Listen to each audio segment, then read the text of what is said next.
بسم اللہ الرحمن الرحیم۔ السلام علیکم دوستو، آج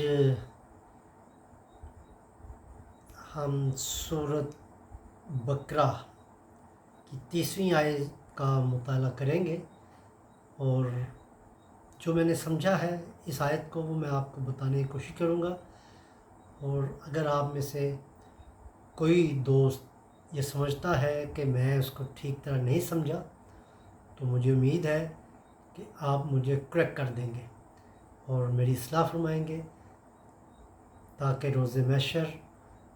میں اللہ کے حضور اس طرح پیش ہوں کہ میں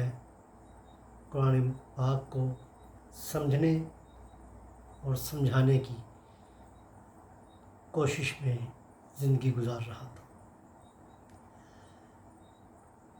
آیہ مبارکہ ہے جی، اعوذ باللہ من الشیطان الرجیم، بسم اللہ الرحمن الرحیم۔ وَإِذْ قَالَ رَبُّكَ لِلْمَلَائِكَةِ إِنِّي جَاعِلٌ فِي الْأَرْضِ خَلِيفَةً قَالُوا أَتَجْعَلُ فِيهَا مَن يُفْسِدُ فِيهَا وَيَسْفِكُ الدِّمَاءَ وَمَن يُفْسِدُ فِيهَا وَيَسْفِكُ الدِّمَاءَ وَنَحْنُ نُسَبِّحُ بِحَمْدِكَ وَنُقَدِّسُ لَكَ قَالَ إِنِّي أَعْلَمُ مَا لَا تَعْلَمُونَ۔ قرآن پاک کی ہر آیت بڑی اہم ہے اور اس کو بڑے غور سے ہمیں سمجھنا چاہیے، سننا چاہیے، کیونکہ اس کی ایک ایک آیت ہماری زندگی جو ہے وہ بدل سکتی ہے۔ اس کا ترجمہ ہے، با محاورے ترجمہ کرتا ہوں۔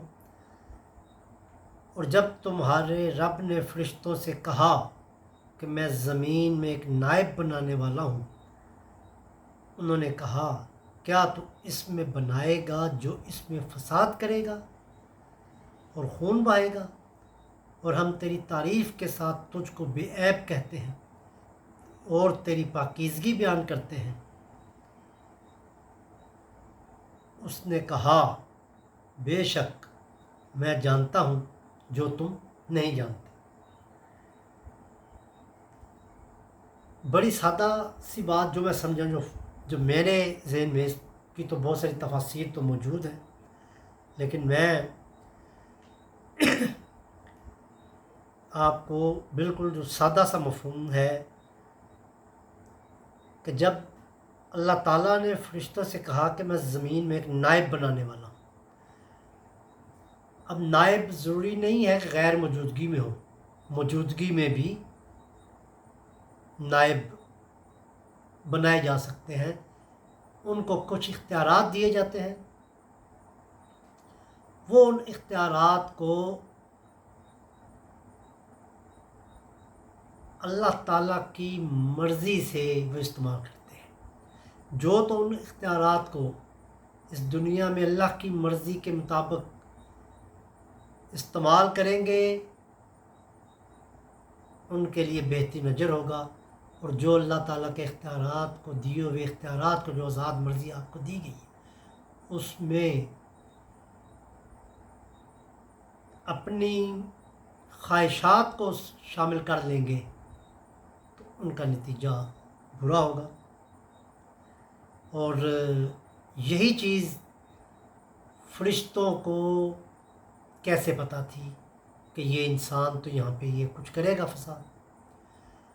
اللہ تعالیٰ جی نے جس وقت یہ کائنات بنائی تھی تو اس کی آغاز سے انجام تک سارا ایک کتاب میں لکھ دیا تھا، جسے ہم لوح محفوظ کہتے ہیں۔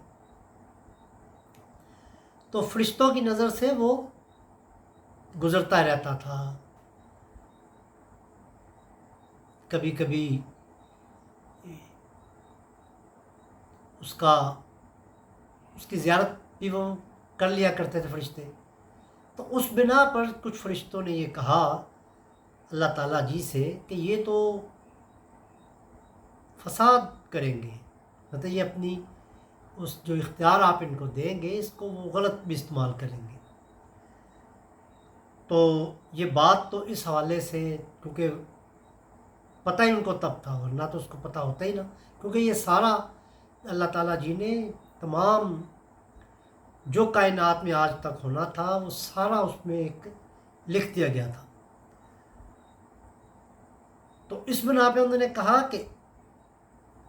جو اس میں فساد کرے گا یہ اس بنا پہ تھا کہ یعنی کہ جو مخلوق، یہ جو آپ نائب اپنا بنا رہے ہیں، جو اپنا نائب آپ بنا رہے ہیں وہ تو زمین میں فساد کرے گا